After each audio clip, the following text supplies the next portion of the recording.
disposons de très peu de temps ce matin, donc d'office, je vous demanderai de vous limiter là, à une question par membre des médias dans la mesure du possible. Sans plus tarder, je céderai la parole au ministre de l'Éducation, M. Jean-François Roberge. Merci beaucoup. Tellement content d'être présent dans une école, de revenir enfin dans une école, encore une fois, et de voir les gens du terrain.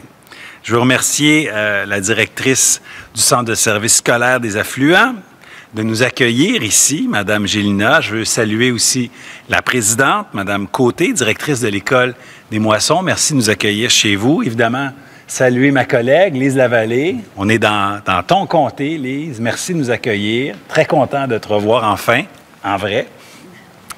Et aussi, évidemment, je veux saluer la présence de mon ami et collègue, M. Dubé, le ministre de la Santé et des Services sociaux, qui nous a été d'une grande aide pour préparer la rentrée avec les gens de la santé publique, pour donner des directives il y a maintenant, un peu plus de 2 semaines, et clarifier les choses, s'assurer que ça se passe de manière saine et sécuritaire, que tout le monde soit rassuré. Donc, c'est le jour de retour à l'école, ici, à l'École des Moissons, dans beaucoup d'écoles au Québec. Dans d'autres écoles, ils en sont déjà même à leur 2e journée, leur 3e journée, mais de manière générale, ça recommence aujourd'hui. Je veux souhaiter une bonne rentrée à tous, évidemment, mais je pense qu'il faut prendre le temps pour remercier spécifiquement les catégories de personnel, les gens qui font l'école. Donc, évidemment, les enseignants, le personnel de soutien, le personnel des dîneurs, la garde scolaire, les professionnels qui sont dans nos écoles, les directions et directions adjointes, parce qu'ici, on a une direction adjointe aussi, les directions générales des centres de services scolaires et les cadres, les équipes qu'on ne voit pas sur le terrain, qui travaillent dans les sièges sociaux, mais qui coordonnent, qui assistent, qui vulgarisent et qui donnent un sérieux coup de main à tous ceux qui travaillent dans les écoles. Tout ce monde-là rend possible la rentrée scolaire réussie qu'on vit en ce moment. Le premier écho que j'ai eu du retour en classe, c'est que c'est positif. Et ça, c'est grâce, ça n'arrive pas par magie, c'est grâce au professionnalisme de tous ceux que je viens de saluer en ce moment. Ces gens-là ont travaillé depuis qu'on a énoncé, dès la mi-juin, notre plan de retour en classe, notre plan de la rentrée. Donc, dès la mi-juin, tout le monde dans le réseau s'est mis au travail pour préparer la journée qu'on vit aujourd'hui et l'année scolaire. J'ai visité plusieurs écoles dans la dernière semaine, évidemment ici, mais aussi à Québec, à Longueuil, à Montréal. Puis je vais continuer d'être sur le terrain dans les prochains jours et les prochaines semaines pour bien comprendre ce qui se passe, puis faire les ajustements, si c'est nécessaire, de faire des ajustements. Ce qu'on me dit, c'est que ce n'est pas parfait encore partout, bien sûr, parce que c'est nouveau, parce qu'on s'adapte, mais que ça va bien, que les gens sont heureux, sont souriants. Parce que, oui, la rentrée se fait en temps de pandémie en ce moment, on vit quelque chose de spécial, mais on est dans un contexte quand même où on a un gouvernement qui fait de l'éducation de priorité. On a un gouvernement qui investit dans nos écoles, qui investit dans nos infrastructures. C'est important de le mentionner. Juste cette année, on a investi pour 3,7 milliards de dollars seulement cette année dans notre plan québécois des infrastructures scolaires pour construire des écoles, agrandir des écoles, reconstruire des écoles. D'ailleurs, on a une école ici au Centre de services scolaires qui va devoir être démolie puis reconstruite flambant neuve. Et une partie de cet argent-là aussi, c'est pour rénover nos écoles, évidemment, prendre soin des écoles qui sont déjà là. Ça, c'est pour le béton, comme on dit.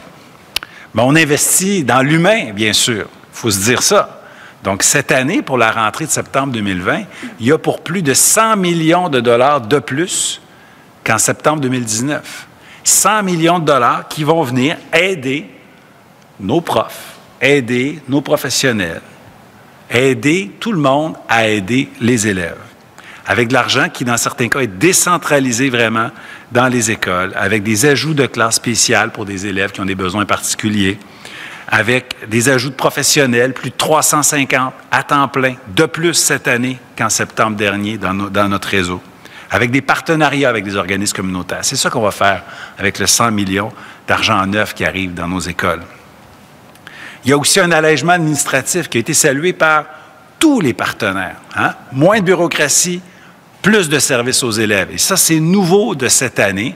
Et c'est parce qu'on a écouté ce que nous disaient justement les orthophonistes, orthopédagogues, psychoéducateurs, qui nous disaient qu'il y avait trop de paperasse, trop de bureaucratie. On les a écoutés, on a enlevé cette bureaucratie. Et la conséquence, c'est que les élèves vont avoir plus de services cette année.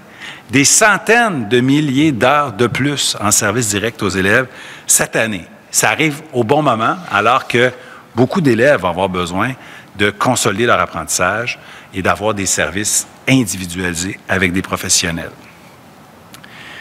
Je tiens à dire que malgré toutes ces mesures-là, il va y avoir quand même des difficultés scolaires. Il va y avoir des enfants qui vont avoir besoin d'aide. Mais moi, je dis aux parents, on est là pour vous autres, au gouvernement, mais évidemment dans les écoles.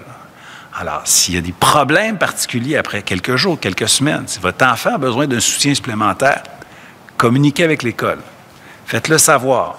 Il y a dans nos écoles des enseignants, des professionnels, des directions d'école qui sont bienveillantes, qui veulent le bien de votre enfant, puis qui seront contents d'avoir l'écho des parents, qui seront contents de savoir que le parent valorise l'école, puis il est là pour soutenir son enfant. Les parents, vous êtes des partenaires essentiels pour la réussite de vos enfants. On compte sur vous. Tout à l'heure, je parlais avec l'équipe école et même s'ils portaient les masques, je voyais les sourires. Il fallait que le sourire soit assez grand quand même hein, pour faire plisser les yeux puis qu'on voit les sourires. Il y a une fébrilité dans nos écoles. Je leur ai demandé, est-ce que c'est de l'angoisse ou c'est de la fébrilité? Les enseignants me l'ont dit. C'est de la fébrilité, c'est de l'excitation. On est content de revoir nos élèves. C'est le message que nous disent les enseignants et les gens de l'équipe école.